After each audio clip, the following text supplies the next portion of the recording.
Hi students, I am your Mahesh sir. We all know the bad situation due to Corona. So I hope you all are fine and safe. You all should follow the guidelines given by the state government. Anyway, today we are going to discuss the new topic from the chapter, The Rise of Nationalism in Europe. Okay, today's our discussion topic is liberal nationalism. Or what did liberal nationalism stand for? The word liberalism derived from the Latin word liber, which means free. Okay, once again, the word liberalism derived from the Latin word liber, which means free. In the early 19th century, the idea of nationalism in Europe were closely allied to the ideology of the liberalism. So by the early 19th century in Europe, I told you the idea of the nationalism, it is closely allied to the ideology of the liberalism. About the liberalism, there were different arguments.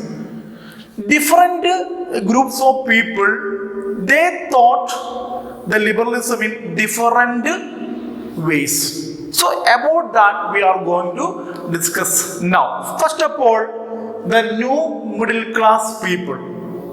According to the new middle class people, the liberalists stood for freedom of individual and equality. All are equal before the law. This is the ways the new middle class people, they thought about the word liberalism.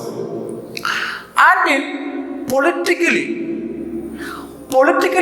it emphasized the concept of government by consent.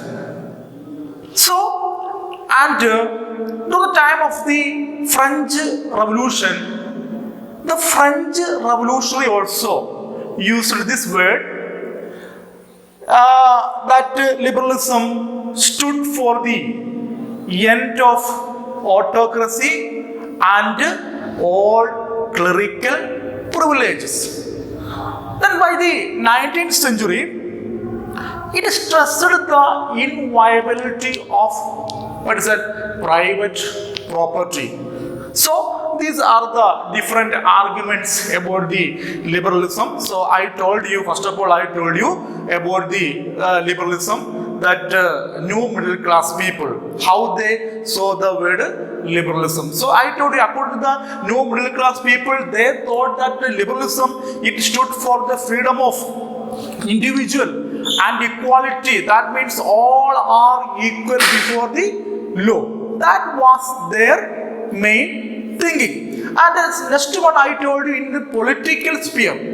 So in the political sphere, what I told you, so it emphasized the concept of government by consent.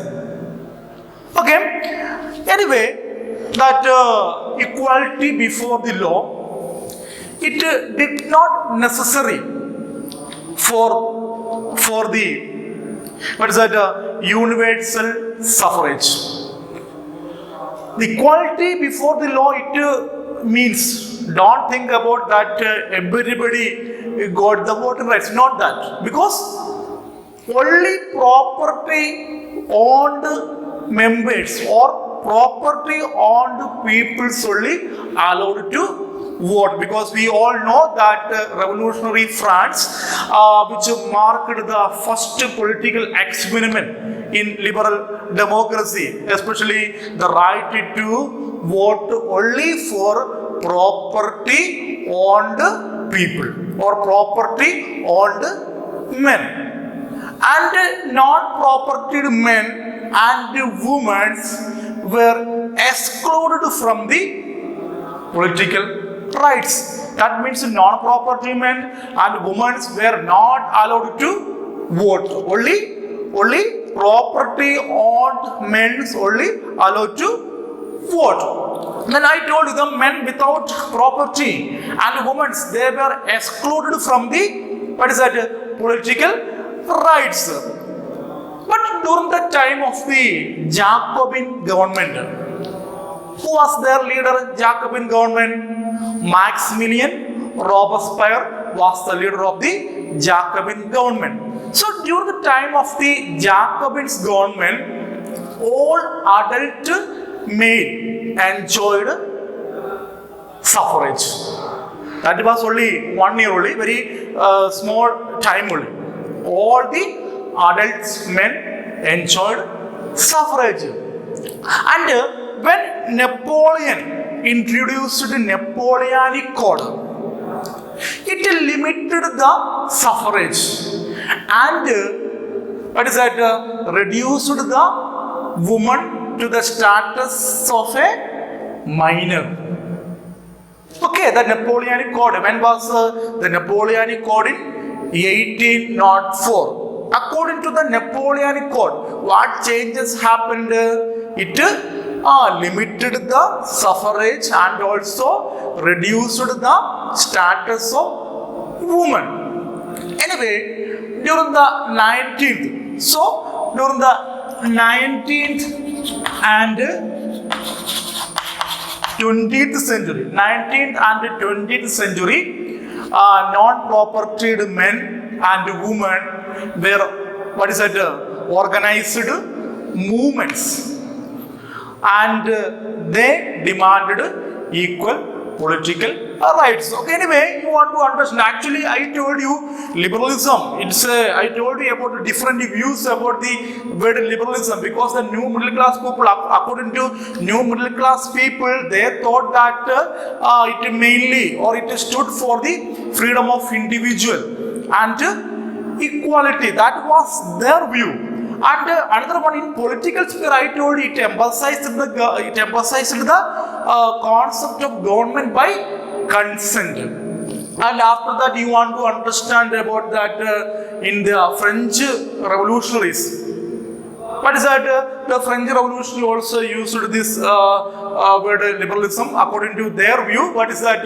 End of autocracy and all clerical privileges in the French society. Okay, and after that, I told you a number of association or organizations also formed by the especially non-propertied men and women for demanding equal political rights.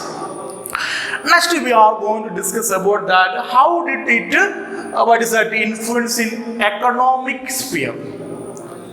Okay, and in the economic sphere, the liberalism stood for the freedom of market and the abolition of state imposed restrictions. Because of the liberalism, it stood for the freedom of the market.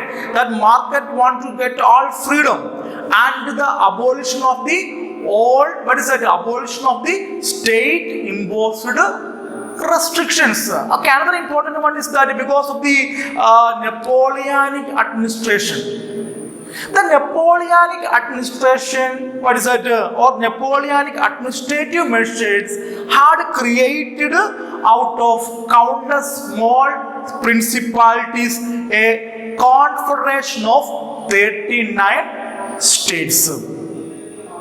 Okay, in each state has its own currency and its own weights. Okay, I will tell you one example. In 1833, a merchant traveling from Hamburg to Nuremberg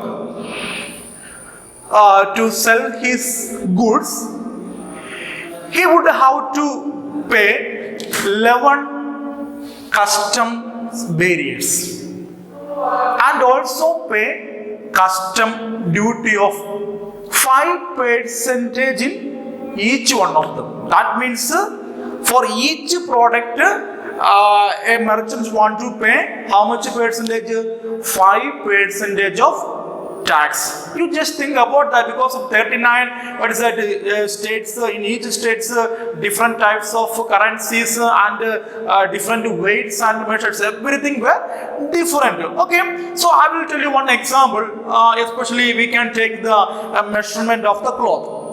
Okay, in different region, its measurement also different. We can take the example of cloth. In Frankfurt, that measurement of cloth 54.7 centimeter. How much in Frankfurt? 54.7 centimeter. At the same time, Mainz. In Mainz, its measurement 55.1 centimeter. Okay, and Nuremberg, its measurement 65.6 centimeter, and Freiburg, its measurement is 53 how much? 5 centimeter. You just think about that, the confederation of the 39 states, I told you its measurement of cloth also different, and the currency and weights and measures also different from different state to state. And this type of conditions where, what is it, viewed as obstacles to economic exchange. What is that? Actually, this types of condition means different states measurement also different, and merchants want to pay different taxes also. Okay, I told you around 11 custom barriers a merchant want to overcome, and these types of, what is that, condition were viewed as obstacles to economic exchange, very difficult, and all argued for the creation of the unified economic territory. All the merchants and also, what is it, argued for the creation of the unified, what is it, economic territory. Okay, and all, what is it, argued for the creation of the, what is it, unified economic territory. Because I told you, in different region, the currencies, number of currencies, different number of currencies, weights also different. So that is why I told you, these types of, what is it, condition were viewed as obstacles to economic exchange. So each time, many arguments from different parts. Anyway, they argued for the creation of, what is that, unified economic territory. In 1834, a customs union or sovereign,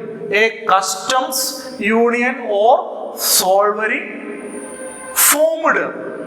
For the formation of this customs union or sovereign, its initiative taken by Prussia. Okay, it's initiative taken by Prussia, and all other German states also joined in this union. And after the formation of this custom union in 1834, what is that? And it abolished the, what is that, tariff barriers, and reduced the number of currencies from over 30 to 2. Okay, I told you actually after the formation of this, what is that, this customs union, it was its initiative taken by Prussia, and after that other German states also joined in this union. And this union, what is that, abolished different tariff barriers, and also reduced, what is that, reduced the number of currencies from over 30 to 2. So Anyway, the harnessing economic interest to the national unification. Actually, this situation also led to the what system? This economic interest to the national unification. Anyway, a wave of economic nationalism strengthened the wider nationalist sentiments growing at that time. Okay, I told you, especially in the confederation of the 39 states, each state has its own currencies and weights also different, because merchants very difficult to very difficult to continue his trade, because of the problem is that different regions, different currencies also, and measurement of the goods also different. For example, measure of cloth.